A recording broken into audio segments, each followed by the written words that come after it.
Hey everyone, hopefully you're having a good day. My name's Andy. My channel's Finding Value. Today we're going to go through Twitter, see what people are talking about Twitter. I'm going to give you my financial opinions around everything. And if you guys need any help with anything, definitely check out the website, finding-value.com. I use the word discount and coupon code if you'd like to join our community. And we've got a platinum question and answer session coming up on Sunday at 5 p.m. Mountain Standard Time. Let's dive in. Let's see what's going on Twitter. Again, if you want to follow me on there, it's at finding_finance. So this guy says, this is why you qualify with a total PITA cost. Says there's more to owning a home than most new home buyers realize. And then they show your rent is the most you'll pay. Your mortgage is the least you'll pay. So they've got rent, mortgage, maintenance, property tax, realtor fees, and insurance on the owning side. Now, if you buy at a particular time, like I did, I'll just say it that way, I was looking into locking in my costs. A mortgage locks in your cost, rent will float with time. So when I was renting back in the day, my rent would generally go up if you keep, if it's a 2-bedroom apartment and you keep a 2-bedroom apartment, that rent generally increases over time, given the same general location, stuff like that, and the general same quality of apartment. That rent can go up dramatically under certain periods of time. And what I did is I noticed this was a good while ago that we were in a shortage of homes. The homes were getting harder and harder to buy, and the demographic. I started looking at the demographics. I started doing all that stuff back in the mid 2010s, and I said I got to get in a house to lock in the mortgage. So when you buy a house, you lock in that mortgage, and you can even lock in your interest rate for 30 years in a fixed rate mortgage in the United States. And these do float on you, but you lock in the majority of that cost. My mortgage, which the mortgage is the amount of money that you take a loan out for, that can be locked in for a pretty low rate. It doesn't have to be expensive, especially if you have money to put down. And you can put down as much money as you'd like. Rent, on the other hand, that's going to come from you no matter what. You don't put money down and lock in a fixed rate mortgage, so your rent is floating. Right now, if I were to buy a similar house or rent a similar house that I am in, that rent would be about 3 times or 4 times the amount of what I pay in my mortgage. It's like 3 point something times my mortgage. And that is what I did when I bought it, I don't know, like 7 years ago or whatever it is. So yes, my maintenance, it's pretty low maintenance. I do all the maintenance on it. Realtor fees is a one-time fee, so that goes away. And your insurance and property tax do float with the property a little bit, but my property tax is incredibly cheap living in a state that has low property taxes. By design, I live here because of that reason. So yes, this is valid for a new home buyer, but I will say this, your mortgage can always be refinanced in the future. If you want to refinance 3 years from now and their interest rate goes down, you can refinance. And I did that when I bought, I refinanced at a lower rate. Rent will screw you in the behind the entire time.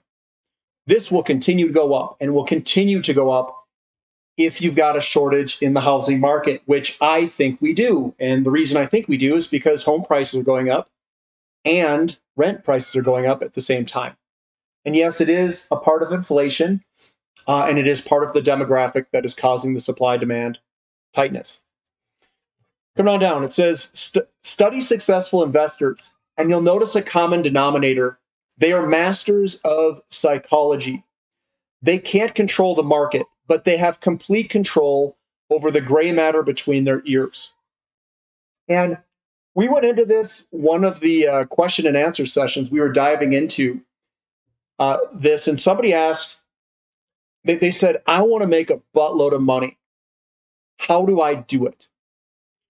And this quote here has some meaning to it. So, one, you're going to have to master your psychology. You're going to have to be able to think alone. You cannot be thinking with the herd. And the way that you can do it with the least amount of risk, and that is to make a boatload of money. How do you do that? You need to have some cash.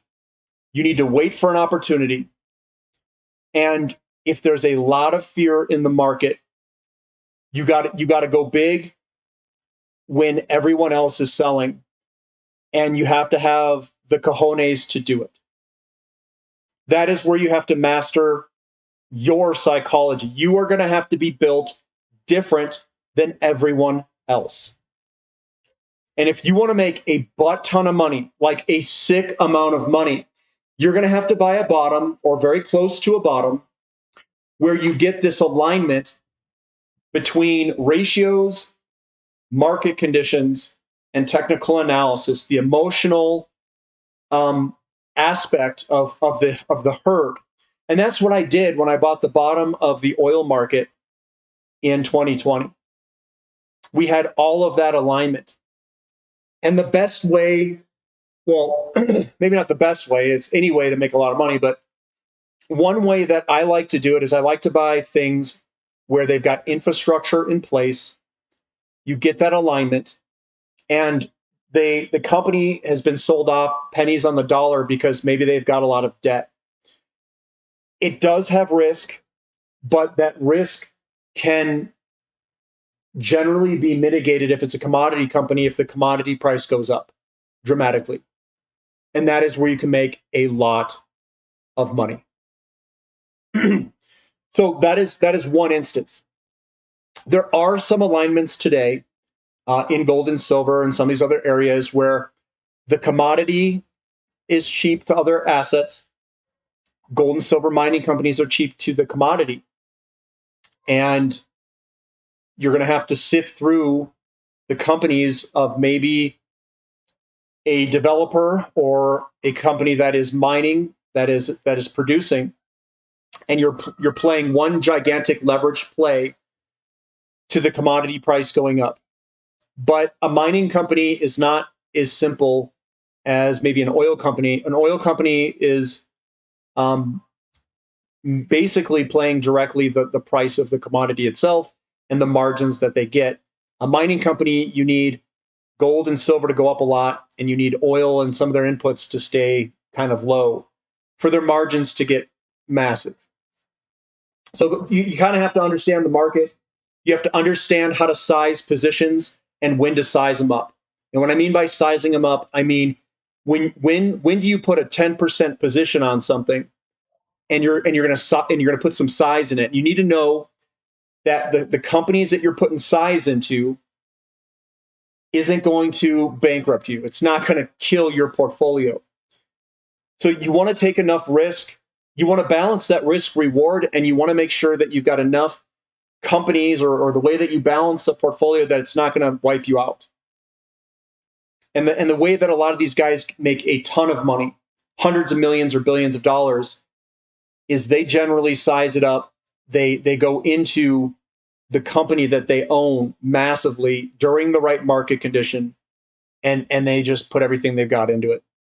And I'm not saying for anyone to do that, but that's how some of these guys have made billions with a B, is they put all their money in the company that they own and had some sort of outcome over that, and they had a big stake in it.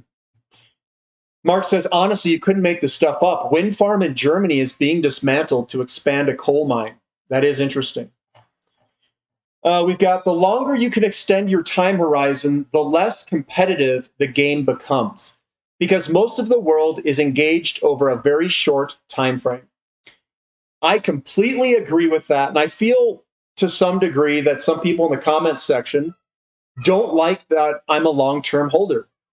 I've been buying platinum since 2019. I've owned oil companies since 2020 and uranium companies since the bottom of 2020.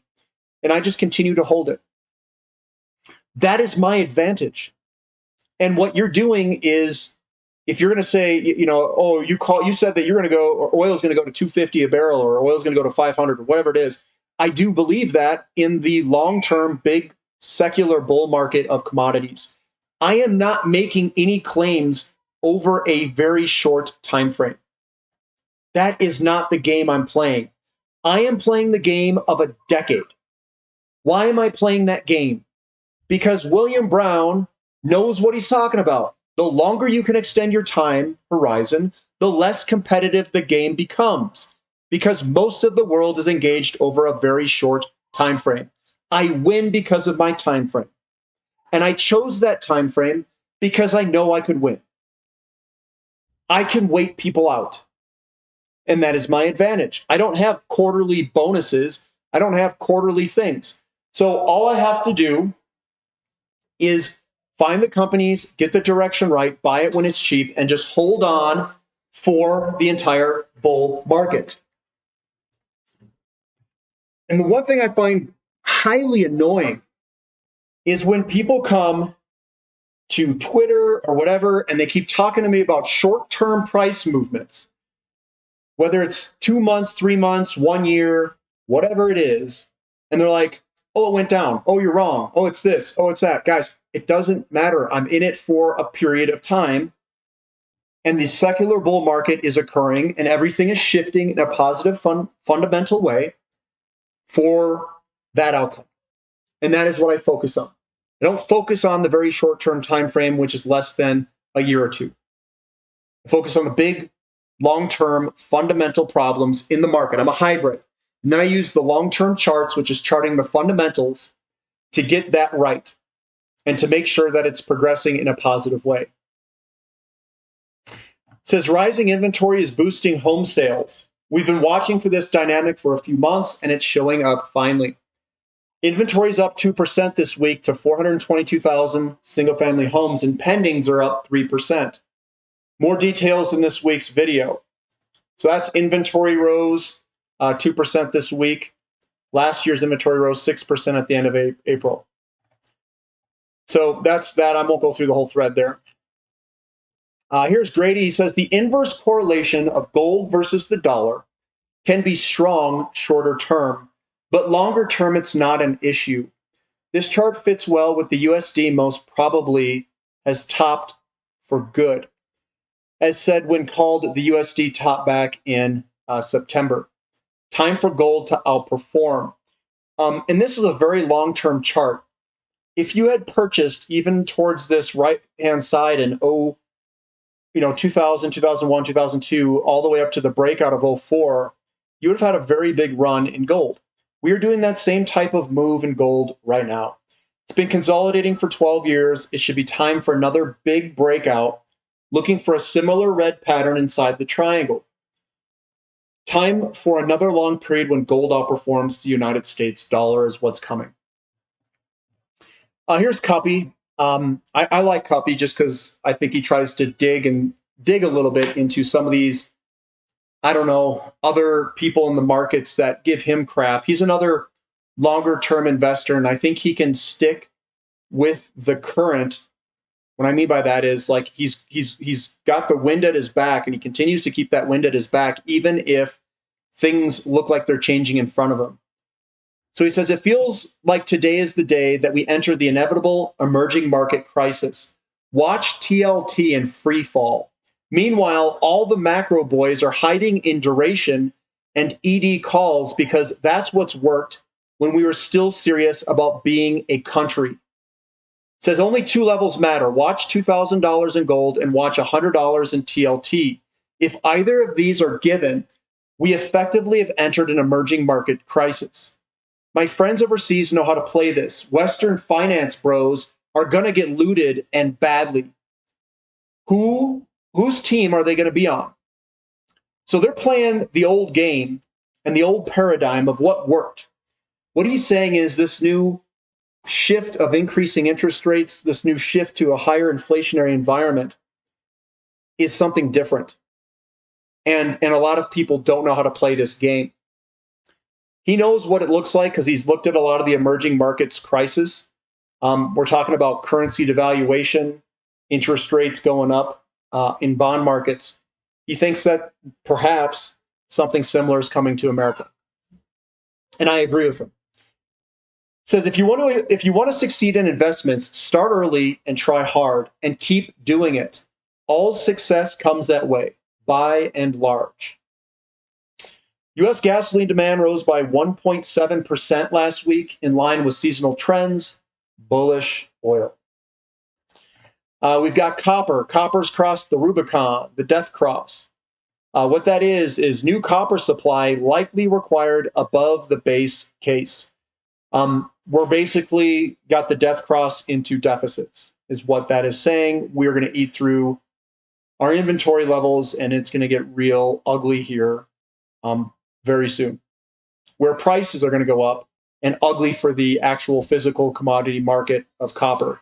We're going to see physical tightness. Another one with copy says, FinTwit doomers promised me a recession, but all we got was sticky inflation.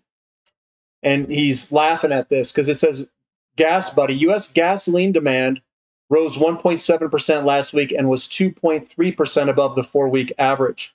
We model demand at 8.85 million barrels per day. He's looking at, and what he's betting on is increased oil prices. And that increased oil price that he's been looking at, he's looking at the demand. And he thinks there's going to be, Cuppy thinks that there's going to be a big difference between demand and supply middle to late of 2023. And it's starting right now. And the recession guys think that oil is going to go down because of recession. And what they may not have calculated correctly is that demand is being much more sticky than what most of these guys think. And the supply is not going to be there, which is going to lead to far higher oil prices, is what they're speculating on. I'm remaining neutral because I don't want to hear from the short-term guys all the crap. But I do agree that we're going to go higher in the longer term. He says, Lawrence is correct, and it's even worse than that. The average inflation-adjusted cost per major gold discovery has increased from $75 per ounce during the 90s to $14.20 from 16 to 21. This is the falling energy return on investment of gold mining. Peak gold production is coming soon. We also saw from Barrick's posts that they think that their forecasts are projecting lower gold supply. Look what they've got here. It says this is the average inflation-adjusted cost per major gold discovery each period from here. The new major gold discoveries, their costs are $2,840. That cost curve is going to continue to push the price of gold higher. It may not benefit the new gold mining companies, but it's definitely going to benefit the commodity itself. So one thing you want to think about is how much risk are you taking buying that mining company? And is it going to be more profitable buying the mining company than just buying the commodity itself? What you're going to find, I think, is that the risk-adjusted returns on the commodity itself are so skewed in your favor that I am taking a large position in the physical side because of that skewed risk reward. I'm cool with getting a 3, 4, 5x on a silver, physical silver or physical platinum, or even greater than that, whatever it ends up being, and taking less risk in buying the physical metal to do that than I am to leverage my risk with a lot of money in small little mining companies. So I'm allocating the portfolio differently. I'm allocating it based off of a risk reward, basis. So coming on down, Lynn says, I see some people saying that the reduction in money supply is due to a contraction in bank lending, but that's not really the case. Bank lending is just consolidated so far, and this is bank lending here for total bank loans moving sideways. So that's what we've got there. Obviously, I've posted some charts myself. I said, working the booty bottom here on gold versus the M2 money supply.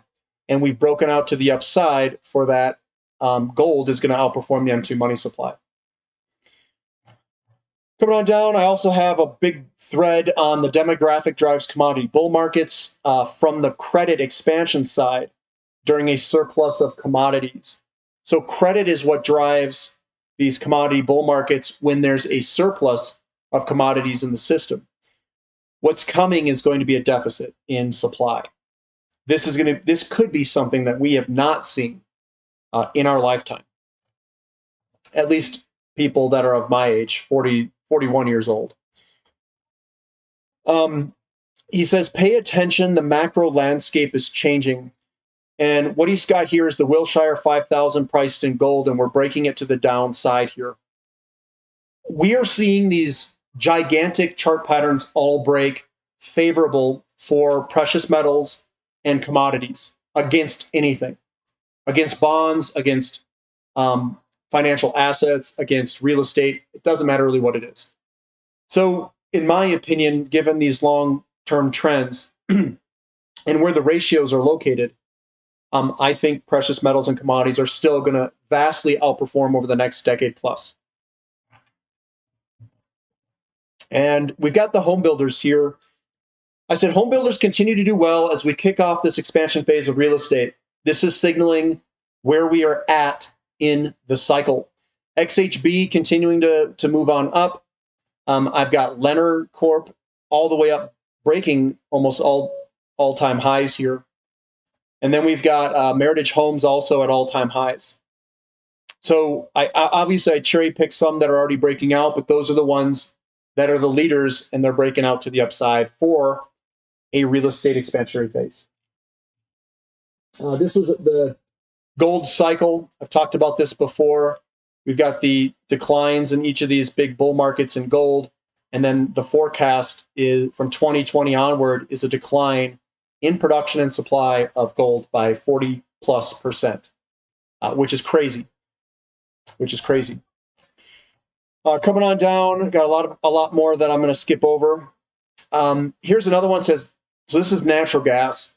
Gas storage refilling very slowly. With warmer temperatures, if this persists, it will be the visualization that the supply-demand balance is tighter than consensus that believes the 90% target full could be easy to reach during the summer. It depends how hot the summer is over in Europe and how fast this comes back up to fill up inventories. You can tell that it's kind of flat here, and you could tell previously the mean is a higher slope. We'll see where this goes, but if this just goes sideways like this, it might be a little bit harder to fill up the inventory than what most people think. That's all I'm going to say there. It says the debt must necessarily grow exponentially because we use debt as if it were money. Well, debt is money. Debt is money, and it has to grow exponentially for the system to survive. It says, while I agree with Tavi that the top gold miners are underperforming the gold price, there really isn't anything they can do about it economically. Newmont costs hit record highs. Why? It has to do with falling energy return on investment of oil and gold. It says, I do not use the all-in sustaining costs because that is a bogus metric used to confuse investors, especially primary silver mining industry. The world is heading towards an energy cliff, regardless if people want to believe it or not. Thus, peak gold is coming not because there aren't more gold reserves to find, but because the falling energy return on investment of oil and energy, that is the main factor that allows for the extraction and production of metals. The very same thing happened during the ancient Rome Empire when their wood fuel energy return on investment declined, along with gold, silver, lead, copper, and iron production. Now, that is something to think about what he's saying here. If that is true, that we could see a decline in the production of metals, that metals are just a derivative of energy. And if energy gets so tight on a worldwide basis and we get a declining energy return on investment, well, you could say that the commodities themselves will outperform everything. Because the mining companies will not outperform the commodity because they can't get it out of the ground, because all they are is a derivative of the energy. They're making money off their margins. But at some point, I think all of the value is going to get transferred to the commodity itself, because that's what is valued. That is what people want and is valuable in making the very things that people want and need. So that is something to think about, and that has definitely impacted the way that I've thought ever since the mid-2015. I would say mid-2015 and onward. I've always kept a very large physical metals holdings because of this. And that was, I didn't learn this from Steve St. Angelo or anything like that. This is all from the mid-2000s. Richard Heinberg, Matthew Simmons, Colin Campbell, all those guys from originally Peak Oil. And then you can kind of look and just make, educated guesses, or just think about it. It's not that hard to think about that everything's just a derivative of energy, and that everything yanked out of the ground is going to get harder and harder to get when the ore reserves decline. And the things that are in your hand are going to become more valuable because they're already yanked out of the ground under a different energy cost environment. But that's what I've got for today, guys. Hopefully you guys are hanging in there. Give me a thumb up for the content. Subscribe to the channel. Subscribe to the website if you haven't already. Love to have you a part of the community. Again, we've got a 5 p.m. Mountain Standard Time Sunday session coming up this weekend. See you there, guys. Catch you next time. This is Finding Value.